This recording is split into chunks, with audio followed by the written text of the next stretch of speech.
I've been asked when my fascination with stone circles first started, and I think it mainly was when I passed through the Lake District way back in the 80s and came across this breathtaking site. I was heading to Loch Ness on a camping trip actually, and it was Castle Rigg Stone Circle, and this was the first one I'd ever seen or even experienced. I knew absolutely nothing, zero about them, but I could see that the structure was placed on this spectacular plateau with the magnificent surrounding peaks for a reason. Whoever put it there knew what they were doing, and it sort of sowed the seed for my curiosity. Now, Castle Rigg near Keswick is perhaps the oldest still standing stone circle in England, so many think, with 38 large stones and the spectacular scenery of the Lake District. And it's thought that this was a crucial site for prehistoric astronomers, as the stones are laid out in a precise solar alignment.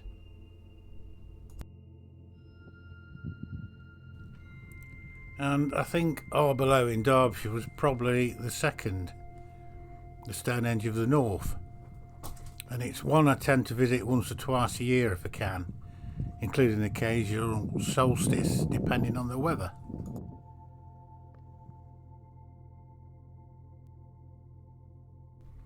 And then there's the Nine Ladies on Stanton Moor, a place where we used to camp regular back in the day.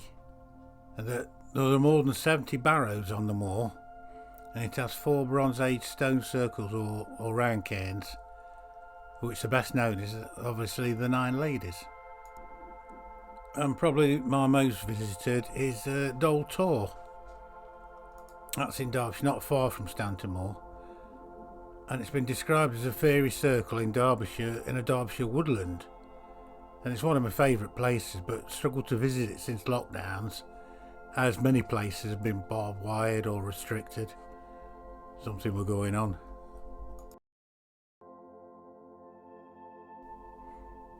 To me, the circle is like a symbol hidden in plain sight, with sacred power, a symbol of unity, creation and wholeness. And circles can represent the sun and the moon phases, the Earth's own ecosystem, chakras, portals, labyrinths, fairy mounds, wedding rings, the circle of life and death.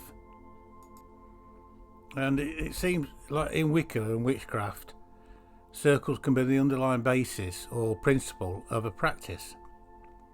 Many witches cast sacred circles for protection when practicing their craft.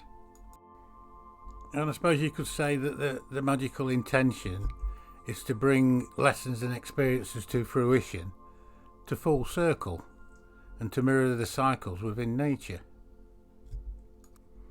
Also, the times chosen to practice the craft can reflect the phases of the moon or the time of the wheel of the year. It's all circular. Now, what was the purpose of the stone circles? Nobody's sure, but I think they were definitely of great importance to the prehistoric people, and there must have been a place of ritual and ceremony. But it seems they were also used as astrological markers, areas of tribute, trading sites, or communal gathering places, I think. And the ritual or ceremonial purpose was probably in connection with the sun and moon alignments.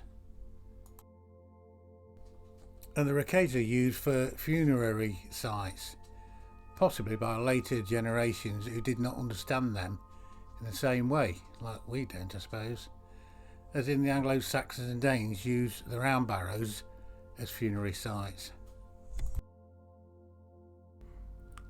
I've also realised that stone circles can be found all around the globe, from small clusters of 4 or 5 standing stones to massive rings of megaliths.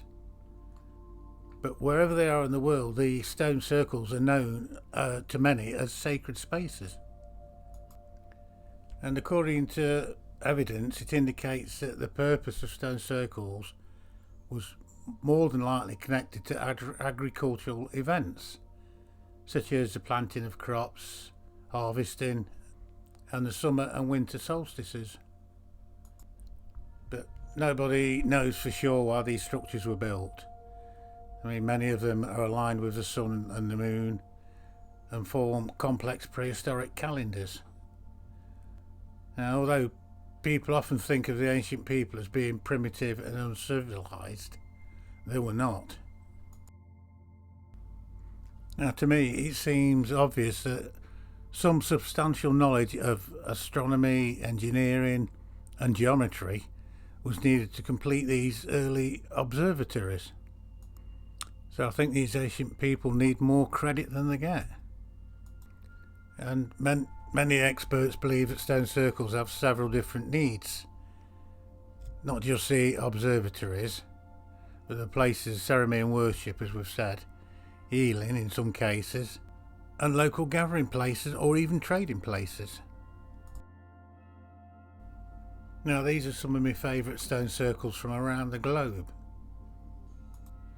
Start off with Adam's calendar, and it is controversially suggested to be the oldest man-made structure in the world, sometimes referred to as Africa's Stonehenge.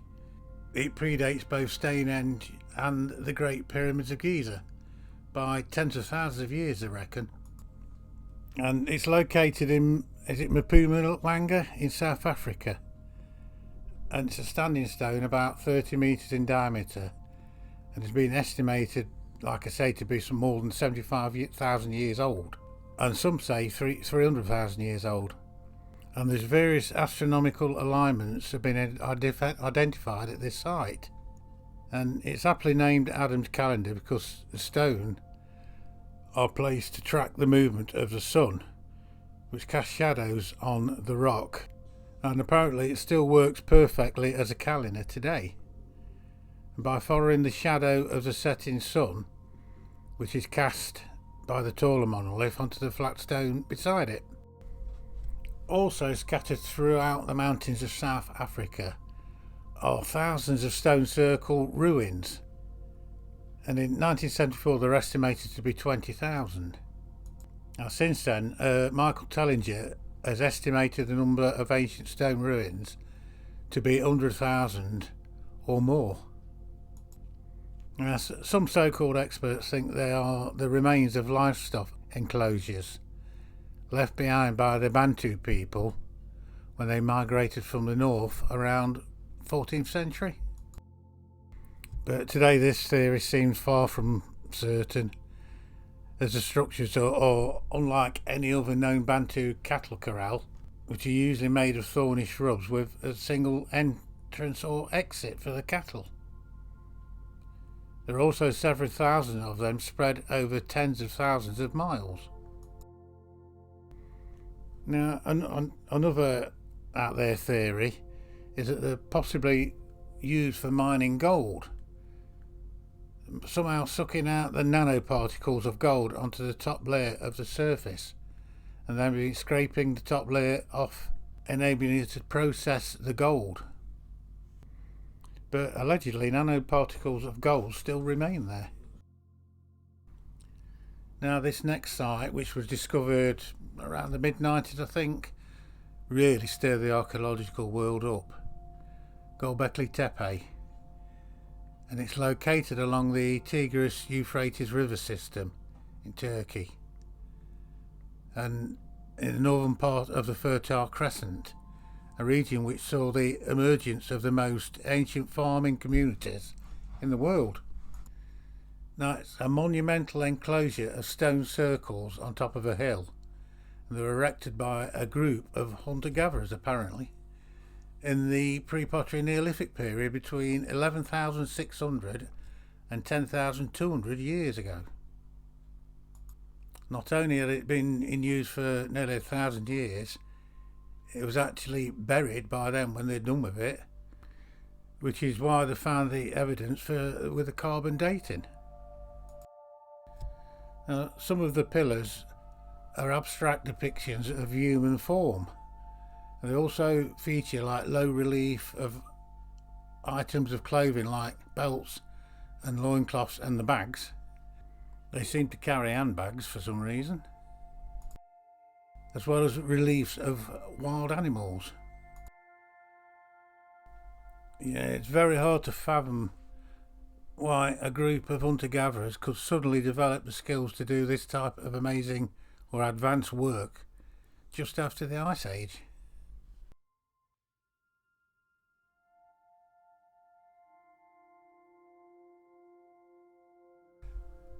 Right, now we shoot over to America, where in 1998 archaeologists discovered a circle in Miami.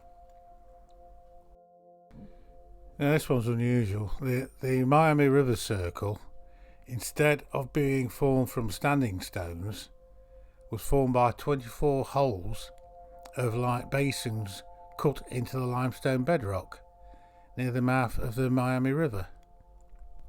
And researchers refer to it as a sort of reverse Stonehenge.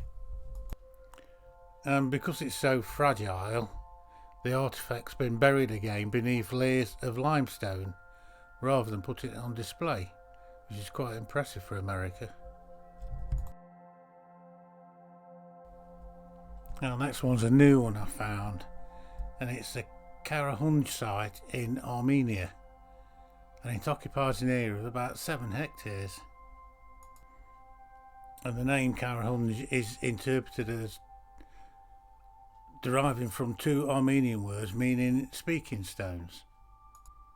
Now, apparently, on a windy day, the stones make a whistling sound, and it's presumably because of multiple holes bored into the stones at different angles in prehistoric times. And the site is rich with stone settings, burial cists, standing stones, and there's a total of 223 stones have been identified so far. And the stones are made of basalt, very eroded by time and covered with moss and lichens.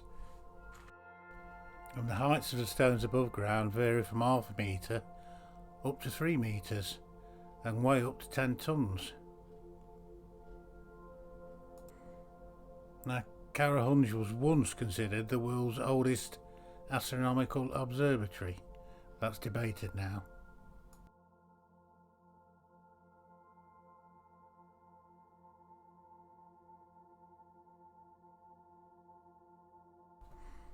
Now, there's another fairly new discovery. In 2016, researchers discovered a stone circle in India, estimated to be around 7,000 years old, and apparently it's the only megalithic site in India. And there's also a depiction of a star constellation, and it's been found in Madumba village in Telangana, India. Now, this cut mark depiction of Ursa Major was noticed on a squarish stone planted vertically. About 30 cut marks were arranged in a pattern similar to the appearance of Ursa Major in the sky. And it's not only the prominent 7 stars, but also the peripheral groups of stars are depicted as well.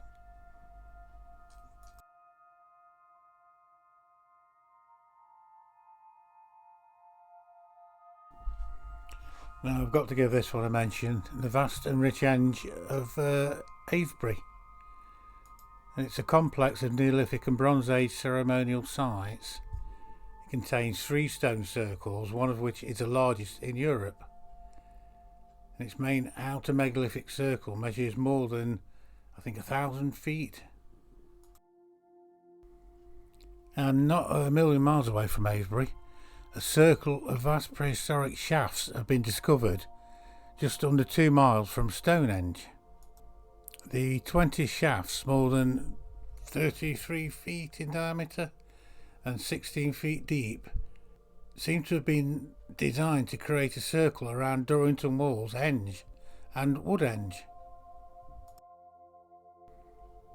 The shafts are at least 4,500 years old, from the Neolithic period, and it's likely the same people who constructed Stonehenge originally built the shafts at Durrington Walls, and it's now the largest prehistoric site discovered to date in the UK.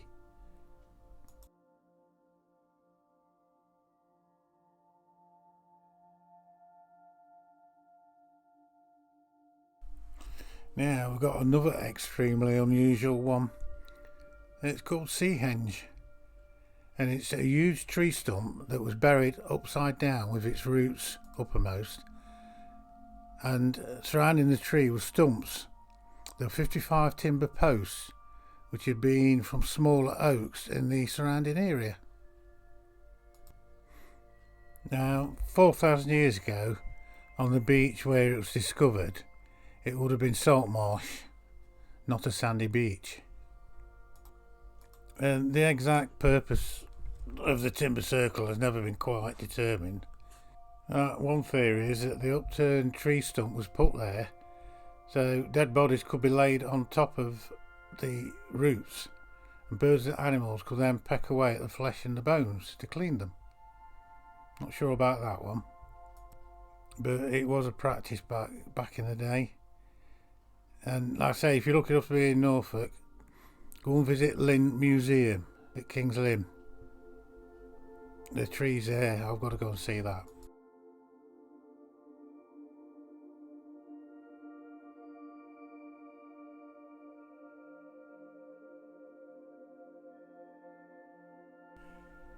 The next one is the famous Callanish standing stones. And for thousands of years, the standing stones erected on the remote Aberdeen island of Lewis have remained a mystery. Why were they placed there, and what was the purpose? Now, archaeologists have uncovered dramatic new evidence that suggests that our Neolithic ancestors were inspired to construct the megaliths as a devotional monument for the natural phenomenon of lightning strikes. Now, the said lightning strike, which was identified on a geophysics survey, could show a potential link between the construction of ancient stone circles and the forces of nature. Interesting theory. And in the centre of the stone circle and on the Western Isle is evidence of a massive lightning strike. I'm not sure if it was a single large massive strike or many smaller ones on the same spot, but left a star-shaped magnetic anomaly at the 4,000-year-old Lewis site. And I think that was discovered in 2019.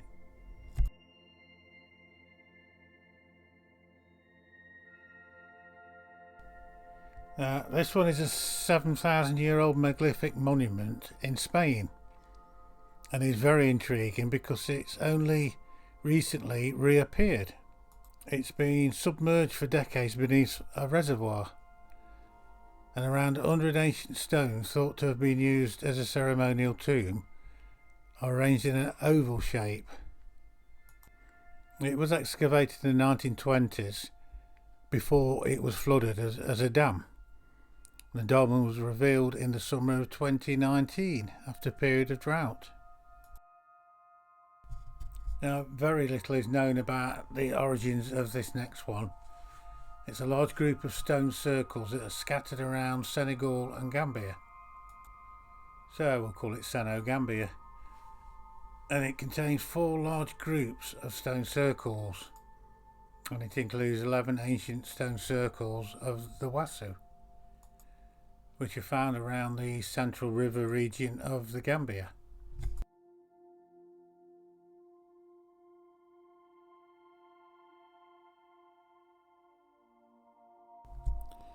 A bird's eye view gives you the best sense of the scale and ambition of this ancient megalith. It lies, a bit controversial this one, in the Israeli occupied portion of the Golan Heights, and it consists of a large circle of basalt rocks and 4 small concentric circles. It's dated to 3000 BC, but who built it nobody knows.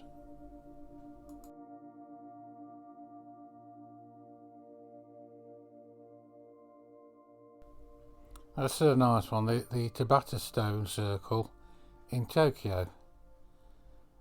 And it's one of the greatest mysteries that archaeologists are trying to unravel over there at the moment. And it's a sundial stone circle, and it contains one large upright stone in the centre of a small stone cluster. It's a long stones placed in a radial pattern.